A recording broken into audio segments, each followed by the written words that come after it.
اب میں بلا تاخیر دعوت دیتا ہوں تقریر کے لیے زعفران بن خیر گل کو کہ وہ آئے اور اپنے خیالات کا اظہار فرمائیں۔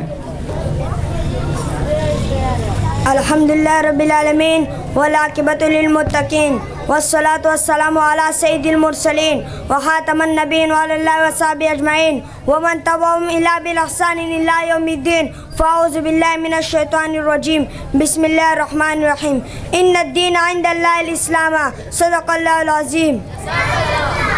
محترم جناب پرنسپل صاحب اور اساتذہ کرام اور علماء کرام اور مہمان کرام اور اقرا شاہین ملت اکیڈمی کے اس پروقار محفل میں آنے والے تمام مہمانوں کو السلام علیکم ورحمۃ اللہ وبرکاتہ۔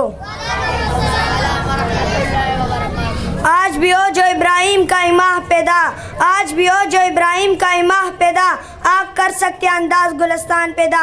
میری زندگی کا مقصد تیری دین کی سرفرازی، میری زندگی کا مقصد تیری دین کی سرفرازی، میں اس کے لیے مجاہد، میں اسی کے لیے عازی۔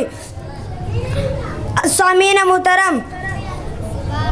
محترم جناب پرنسپل صاحب اور اساتذہ کرام اور علماء کرام اور مہمان کرام اور اقرا شاہین ملت اکیڈمی کے اس پروقار میں فلم آنے والے تمام مہمانوں کو السلام علیکم ورحمۃ اللہ وبرکاتہ۔ آج میری تقریر کی موضوع ہے دین حق اور علماء ربانی کے عنوان سے معنون ہے۔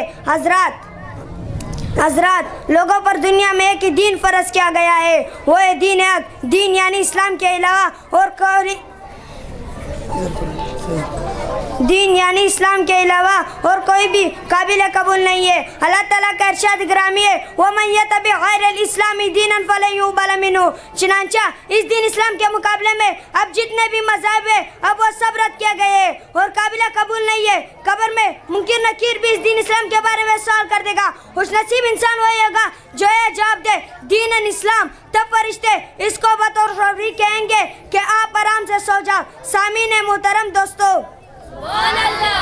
اللہ تعالیٰ کا ارشاد گرامی ہے ادخلوا فی السلم کافہ ولا تتبعوا خطوات الشیطان۔ چنانچہ اس دین اسلام اپنے من چاہے زندگی گزارنے کا نام نہیں ہے، بلکہ دین اسلام سے اپنے من چاہے زندگی ترکیب کر کے اپنانے کا نام کرے۔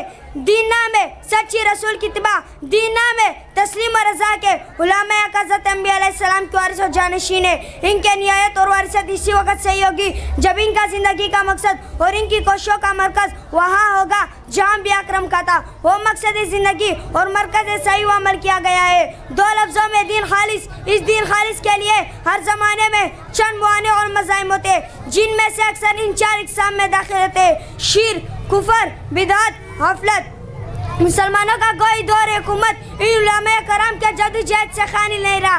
آج جو ہمیں اس دین کی فضا نظر آ رہی ہے اور علماء کرام کے قربانیوں کا سلسلہ ہے، اللہ تعالیٰ ہمیں ان علماء کرام کے قدم پر چلنے کی توفیق عطا فرمائے۔ وآخر دعوان الحمدللہ رب العالمین۔